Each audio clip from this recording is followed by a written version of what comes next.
경찰 얘기부터 좀 시작해 볼게요. 요즘 여러 건 아마 뉴스 보시면서 깜짝 놀랐을 텐데 저도 사실 보면서 아니 이런 일이 있을 수가 있나 사실 진짜 깜놀했습니다. 이 실종 신고를 받았는데 통화도 하지 않았는데 통화했다라고 유가족한테 얘기를 했다. 그것도 다른 사람이 아닌 경찰이. 이게 이러다 보니까 이제 국민의 불안이 상당히 좀 커지고 있지 않나 싶습니다. 이 제주도에서 일어난 사건인데요. 박 의원님 이 사건 이거 어떻게 보십니까? 일단 말씀하신 대로 좀 깜짝 놀랄 만한 일이고요. 경찰의 실종자 신고 시스템이 이렇게 네. 허술한가 싶은 생각이 우선 들어요. 그냥 담당자가 이미 종결하면 그거에 대해서 중복 확인이나 다른 확인 과정 없이 그냥 종결이 된다는 거 아니겠습니까? 네. 물론 담당자가 이런 식으로 사건을 종결하라고는 뭐 저는 그 가족들도 꿈에도 상상도 안 했을 거라고 봅니다. 근데 보통 우리가 뭐 회사에서 그런 거 처리하면 그 종결하게 된 그 배경, 네. 그 정확하게 현장에 뭐가 없다든지 뭐 유가족이랑 어떻게 했다든지 확실히 다시 뭐 어디 있는 것이 확인돼. 뭐 아니, 그런 게 있어야 될 것 아니, 같은데. 당연히 문서로 기록이 남게 되죠. 네. 근데 이 지금 경찰관 같은 경우에는 상고에도 허위 보고를 했다는 거 아닙니까? 내가 당사자하고 통화했는데 지금 본인이 어디 있는지 알리길 원하지 않으니 네. 이후에 본인이 가족과 연락하겠다라고 네. 통화했다. 근데 통화한 사실도 없는데 그렇게 허위 보고를 하고 종결했다는 거 아닙니까? 그중에 지금 벌써 사망자가 2사람이 확인이 됐어요. 그러니까요. 그래서 지금 이 그 경찰관이 처리했던 그 실종 사건 전체를 전수조사한다는데 의심이 가는 게 벌써 한 4건 정도 된다고 하고요. 네. 이 정도라면은 제주도뿐만이 아니라 전국에 경찰을 통한 실종자 신고 사건 전수조사를 해야 되는 게 아닌가 싶어요. 이거 뭐 불안해 살겠습니까? 네. 그런데다가 지금 속속들이 그 이런 실종 신고를 경험했던 분들의 이런저런 그 경험담들이 올라오고 있는 걸 보면 뭐 나도 그랬다 이런 것들이 나와요. 아. 근데 이거 수사권을 이제 경찰로 전면 이관한 상황에서 좀 문제가 심각한 게 아닌가 싶고, 일단 저는 동기가 뭔지 모르겠어요. 왜 그렇게 이것도 했는지. 범죄라면 범죄인데 음. 무슨 동기로 저렇게 자기가 그냥 거짓말까지 해가면서 임의로 신고를 종료시켰는지, 일이 하기 싫어서 그랬던 건지. 근데 이게 사망 사건까지 지금 발생을 하니까 문제가 너무 심각한 것 같고, 일단 이 당사자가 체포됐다가 지금 체포적부심에서 긴급 체포 요건에 안 된다 그래서 일단 불려놨죠? 석방이 된다는데, 네. 물론 구속영장 청구를 바로 했다고 합니다. 네. 근데 이 건을 이렇게 처리하더라도 이 시스템의 결함을 한번 좀 세밀하게 들여다봐야 되는 거 아닌가 싶어요. 네. 김 총장님, 이게 시스템 문제도 있을 거고, 개인 문제도 있을 거고, 그리고 좀 수사권이 경찰로 넘어간 상황에서 국민이 보기에는 이게 이 사건만이 아니라 경찰 수사 전반에 대한 불신이 상당히 커질 수밖에 없는 그런 사안 아닙니까, 이게? 굉장히 충격적이잖아요. 우리가 얼마 전에 장윤기 사건이 네. 있어서 국민들이 경악을 했는데, 거기에 또 이제 경찰관들이 전부 개입을 해서 사건을 축소하고 은폐하고 막 이런 일들이 있었잖아요. 네. 근데 이게 지금 제주도에서 있었던 일이긴 합니다만, 경찰관들의 비단 실종 사건뿐이 아닐 거예요. 그러니까 경찰에 대한 인사 문제에서부터 조직 내부의 어떤 상호 견제 기능이라든지 뭐 이런 것들까지도 다 한번 점검을 해야 되는 상황이다. 더군다나 지금 그 형사소송법이 개정이 되면서 네. 수사 개시권과 종결권이 경찰에 가 있어요. 그러면 암장되는 사건이 굉장히 많을 거다. 앞으로 그 아마 경찰 수사에 대해서 아마 기자분들이 굉장히 관심을 가지고 이렇게 저렇게 많이 볼 거고, 이 네. 유사한 그 사례들 비슷하게 아마 언론 기사들이 많이 나올 가능성이 있어요. 특히 이제 10월 2일이 되면 검찰청이 폐지되고 이제 중수청하고 이제 경찰이 이제 수사를 맡는 상황이 되잖아요. 근데 실제로 지금 사실 준비가 잘 안 돼 있는 상태입니다. 그러니까 수사의 어떤 그 공백이랄까요? 이런 게 지금 뻥뻥 뚫려 있는 상태거든요. 그러면 결국은 그 피해는 누가 보느냐. 피해자는 국민이잖아요. 그 다음에 공적 구조가 구제가 되는 방식. 그러니까 이른바 검찰이 보안수사라도 지시를 하고 또 직접 보안수사를 하는 상황이었다면 어찌됐건 돈 없고 뭐 힘없고 백없고 이런 일반의 보통 국민들은 공적인 구제를 한 번 더 받을 수 있잖아요. 그런데 이게 사건 자체를 이제 경찰에서 1차적으로 다 종결해버리고 네. 끝내버리면 사실은 억울한 사람이 있을 경우에 이분들이 사건을 다시 재개하려면 변호사 동원해야죠. 뭐 시간, 돈 할 것 없이 다 비용 처리가 되는 거 아닙니까? 이제 네. 이런 상황들을 지금 직면하게 돼 있다. 지금 비단 그 제주도의 실종 사건뿐 아니고 우리가 지금 기사로 접하지 못하는 많은 사건들이 있을 수 있다라고 네. 저는 보여집니다. 그래서 참으로 걱정이에요.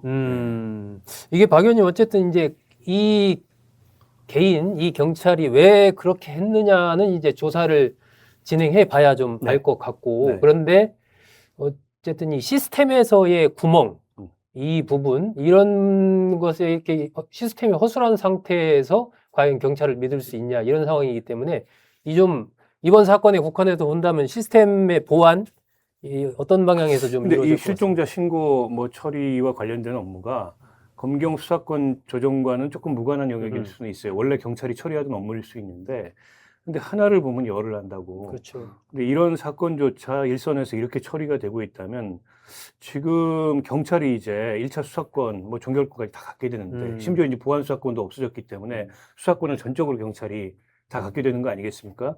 6대 범죄에 대한 그 중수청의 수사를 제외하고는. 네.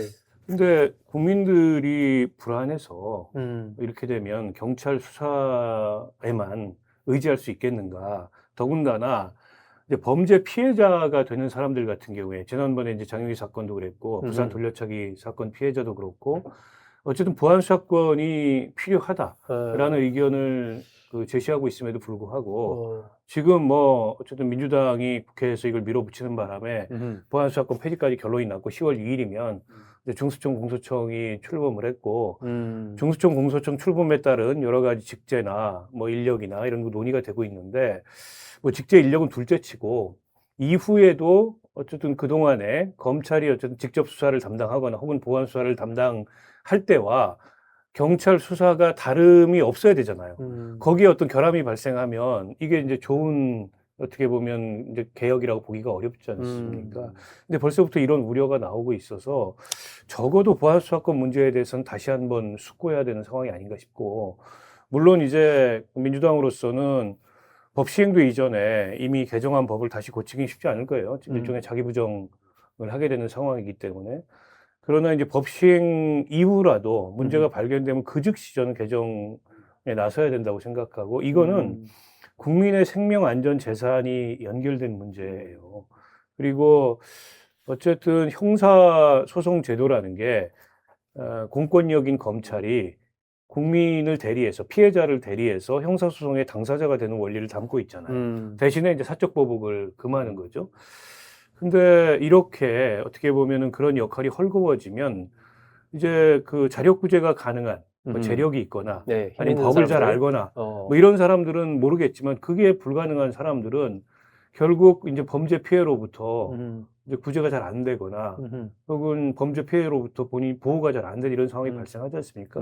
이거는 국가 공권력에 큰 공백이 발생하는 건데 이게 과연 좋은 개혁이라고 할 수 있는지에 대해서 좀 심각하게 좀 점검을 해봐야 된다고 봅니다. 이게 그 민주당 안에서도 이제 전당대회 전에 전당대회가 끝나고 나면 보안 수사권 문제가 다시 재론될 수밖에 없을 것이다. 여러 가지 상황에서 그리고 그런 상황이 올 것이다. 이런 얘기들이 있었는데 김 총장님 보시기에 보안 수사권 문제가 어쨌든 당론으로 해서 이렇게 민주당에서 처리가 됐잖아요. 이게 다시 좀 그 시행 전에 다시 바뀔 가능성은 어떻게 봅니까?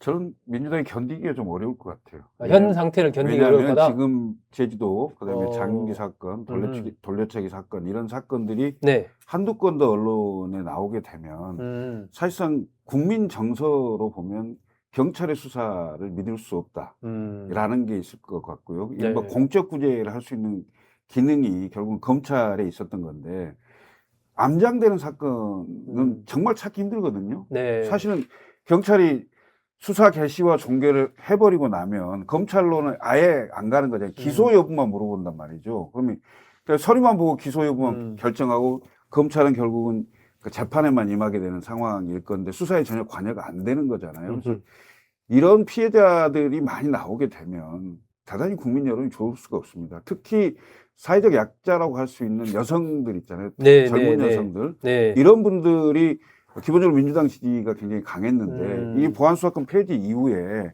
굉장히 그 뭐랄까 두려움, 공포 이에 대한 여론상의 변화가 좀 이런 게 나타났었죠. 있으면서 보안수사권을 왜 이렇게까지 또 폐지를 해야 되느냐 이런 여론이 다시 일어날 수가 있어요. 네. 저는 그래서 민주당이 손 보지 않을 수 없는 그런 상황이 될 거다라고 그래요? 보여집니다.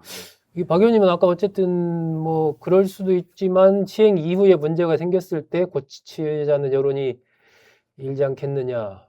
시행 전에 지금 김철근 총장 얘기처럼 이걸 바꿔야 된다 다시 이런 아니, 저는 이런- 시행 전이라도 어허. 그 바꾸면 다행인데 어허.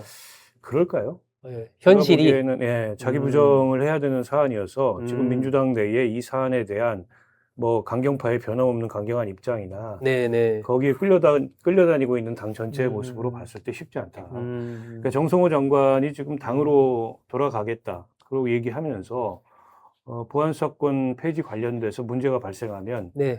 이제 즉시 고쳐야 되는데 당에 가서 그런 역할을 하겠다 이런 얘기를 하는 것도 본인이 어쨌든 법무부 장관을 하면서 이 사안과 관련된 지금 진행 과정을 봤을 때 너무 걱정이 되는 네, 거죠. 예, 예. 그리고 이게 그냥 먼 미래의 어느 날 제도의 부정적 효과가 누적돼서 문제가 될 게 아니고 그냥 바로 문제가 될 거예요.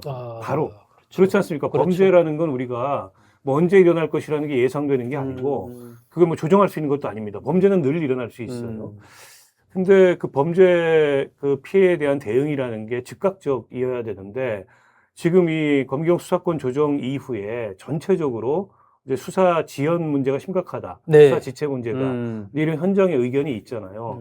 게다가 보안수사권까지 폐지됨으로 인해서 그 문제가 더 크게 노출될 가능성이 있어요. 그러니까 이거는 제도를 좀 운영하면서 부정적 효과가 좀 쌓이면 그러면 이제 개선이 필요하다 이래가지고 개선에 나설 이런 문제가 아니고 네. 즉각적인 피해들이 발생할 수 있는 문제여서 그게 걱정스러운 거죠. 네, 네. 때문에 시행 이전이라도 손을 다시 보면 좋은데 민주당의 이 법안을 추진했던 태도로 봤을 때 그건 쉽지 않아 보이고 결국 어떤 문제가 드러나고 네. 일종의 이제 골마 터져야 그때 그렇죠. 움직일 텐데 아하. 근데 그 사이에 피해를 보는 국민들은 어떡하냐는 거죠. 그게 걱정이죠. 네, 네, 네.